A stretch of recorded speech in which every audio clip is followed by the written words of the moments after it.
Tak sme nevideli vážnejšie ohrozenie na jednej či na druhej strane. Obžera, jeho centerná dosoudila, ešte je tam Saláta, je to 1-0. Kornél Saláta v 11. minúte dáva prvý gól tohto stretnutia. Ak sme hovorili o vynikajúcich štandardných situáciách Slovana Bratislava, tak teraz sa to potvrdzuje. Tu je približne 400 fanúšikov bratislavského Slovana, ktorí sú za bránkou Putnockého a je radostná lavička Slovana Bratislava. Kornél Saláta tak dáva úvodný gól tohto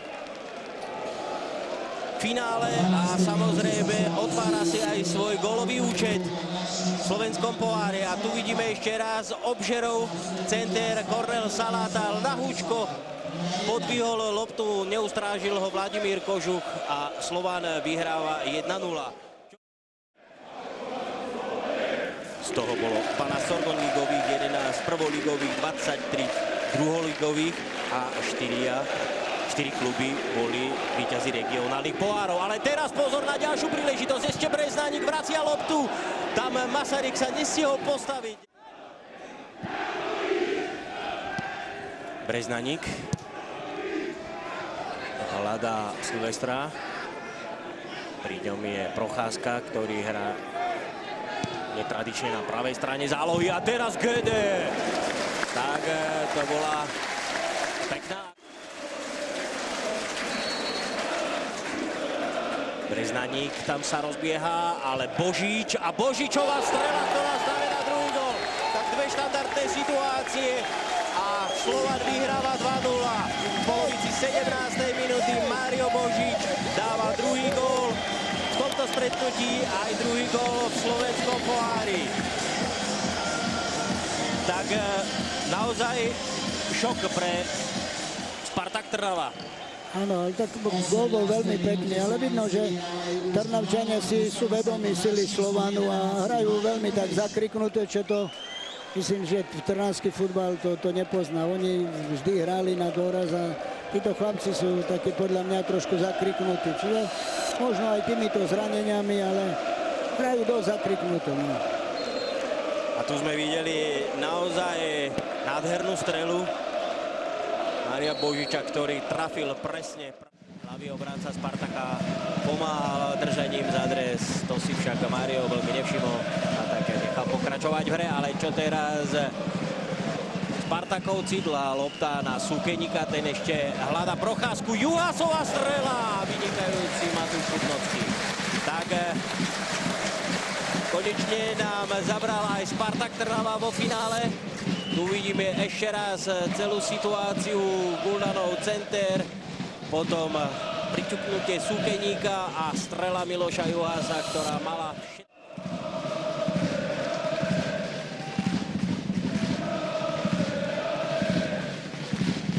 A Jakub Silvestr sa dostáva za obranu trnavského Spartaka a dokázal dať tretí gól. Tak v 33. minúte ani sám Jakub Silvestr neveril tomu, čo sa mu podarilo, pretože pomohla mu k tomu samozrejme aj teč Panoviča.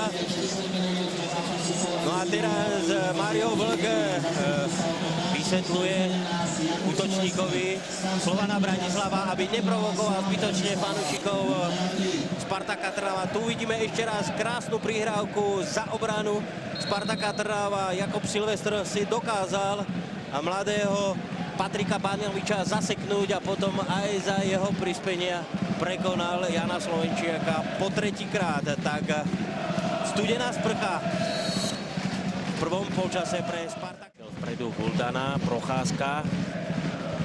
Prestrčil loptu na Štívára, ten našiel Kopunka a tečovaná lopta. Súkeník nedokázal streliť gól, ale ešte je tu stále Igor Súkeník. A už tam pribehol Mariana. Tak obrovská príležitosť Spartaka Trnava na zníženie stavu.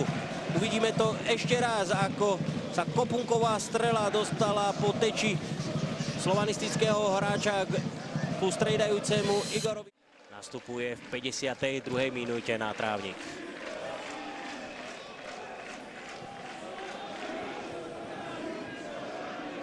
Silvestr, bavil sa Juhása, prihráva na Breznánika, ten špicom trafil trafil len ľavú žrť Slovenčiakovej brány. Bol tam 3-0, ale Spartak Trnava má príležitosť na to, aby znížil Banovič a jeho priamy kop a výborne to trafil, iba že Matúš Putnocký dokázal. Ale slovanisti začínajú byť pasívni a Trnavčania to využívajú. Teraz Procházka, jeho center Roberto nabíja Guldanovi a jeho strela opäť Matúš Putnocký. Ktoré sme videli v prvom polčase, môžu prísť ešte. Gede hľadá Silvestra, tam bol Miloš Juháš, ktorý ho nedokázal zastaviť a Breznaník dostáva kolmicu. Breznaník a jeho lavačka 4-0. Tak Michal Breznaník potvrdzuje svoju formu aj z Sorgoň ligy, kde sa mu podarilo dať niekoľko gólov. Teraz, odkedy je kapitánom v bratislavskom Slovane, tak jeho hra má fazónu a teraz dáva 4. gól v tomto finále a dá sa povedať, že o víťazovi 41. ročníka slovenského pohára je viac menej rozhodnuté. Čo vy na to? Jednoznačne je rozhodnuté, ale tu treba aj vidieť, že tá Trnava v tej... Dosoudil Dobrodka. Opäť stoper bratislavského Slovana Silvestr. Grendel a Marian Hart, ktorý už je na svojom mieste na ľavej strane obrany. Breznaník križuje ho. A je tam Gede a 5-0, fantastická akcia. Či už Michala Breznaníka, ktorý dokázal cez súperníka nájsť nabiehajúceho Karima Gedeho a ten dáva v 67. minúte 5. gól Slovana Bratislava.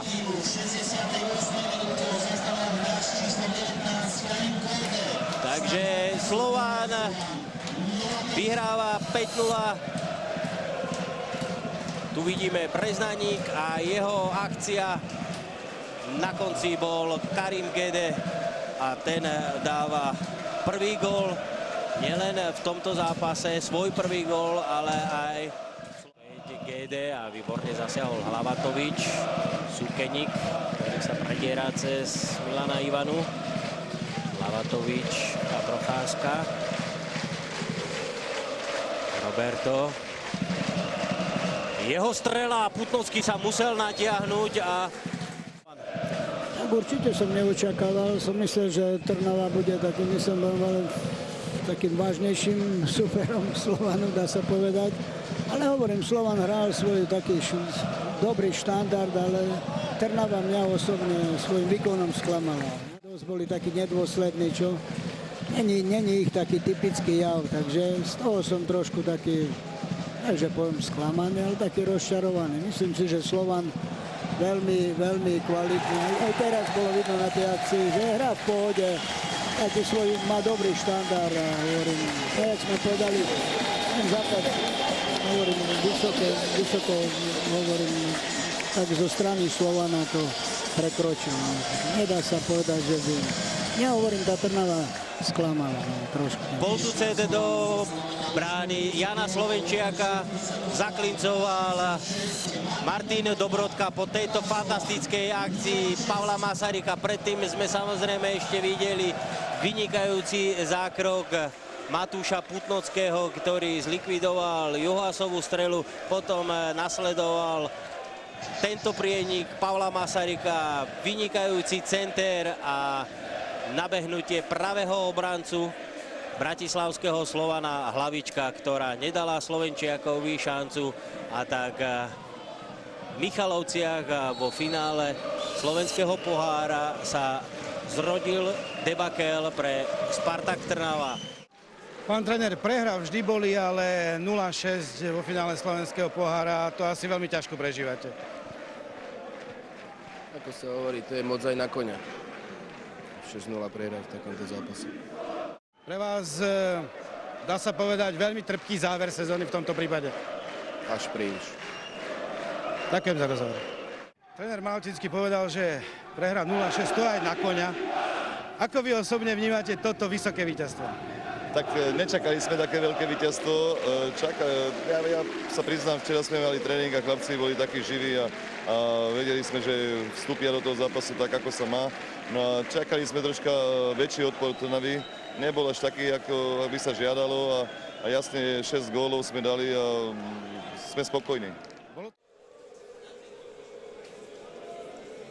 Slovan Bratislava teda potom, ako neobhájil titul v Corgoň lige, tak bude hrať v 3. predkole Európskej ligy, to znamená pohárovej súťaže v Európe číslo 2. Potom, čo vyhral slovenský pohár a samozrejme aj od nás ide gratulácia pre bratislavský Slovan a v tejto chvíli sa slovanisti tešia zo zisku slovenského pohára.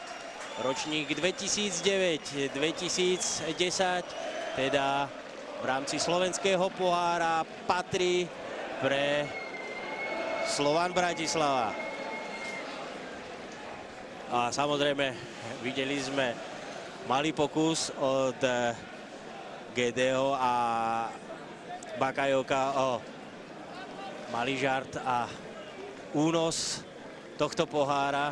Samozrejme, išlo len o žart a my sa pomaličky rozlúčime z Michaloviec. Ďakujeme vám za pozornosť. Samozrejme, nenechajte si ujsť ani ďalšie prenosy slovenskej televízie z futbalových zápasov. Zajtra máme na programe finále Európskej ligy a samozrejme v sobotu pokračujeme aj Corgoň ligou, pôjdeme do Banskej Bystrice, kde sa